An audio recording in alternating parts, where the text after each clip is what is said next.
Tapos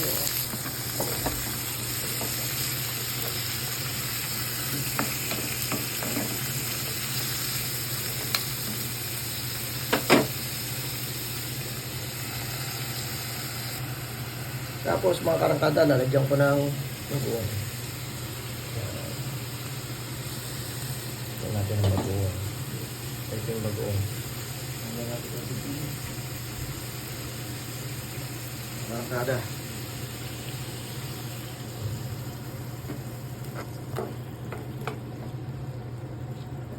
Kaya natin ulit kumulo mamaya. Takip ulit. Okay. Okra at talong.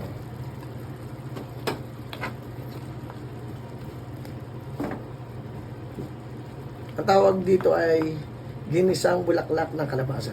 Yan ang ilalagay natin muli. Yan natin mga karangkada kung gaano kasarap ito mamaya. Ang pa-final ko dito mga karangkada yung dahon ng saluyot. Saka yung bulaklak ng kalabasa. Mga 3 minutes pa siguro to. Okay? Balik tayo ulit mamaya. Bye! Tarangkada, may anino eh. Eto na. Tingnan 3 minutes. Lalagay ko na ngayon yung bulaklak ng kalabasa. Marami to. Nilinis ko yan kanina mga karangkada. First time ko lang magluto nito eh. Pinanood ko lang din sa YouTube ko pa paano. At paano maglinis ng bulaklak.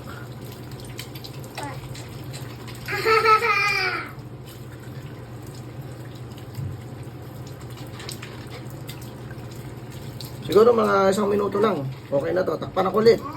Balikan natin mamaya mga karangkada. Mga karangkada, titingnan ko na. Oops. Ito na yung sinasabi kong saluyot. Ano lang to eh. Gawa-gawa ang luto mga karangkada. Pero correct nyo ko kung may pagkukulang.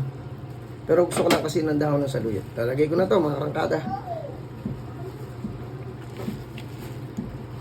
Okay. Takip ulit tayo.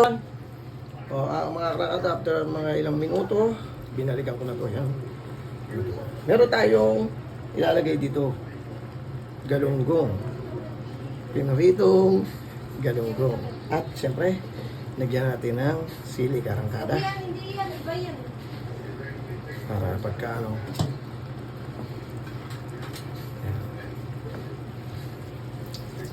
ayos na mga karangkada. So, ang tinatawag na ginisang kalabasa sa bagoong. May kasamang galunggong, pinritong galunggong. Hindi ko alam kung ano eh. Kasi may mga dininding, mga karangkada. Ako ito lang, isip ko lang paano to kasi wala ko ng idea sa YouTube. So paano mga karangkada, mga overcook to, kain na!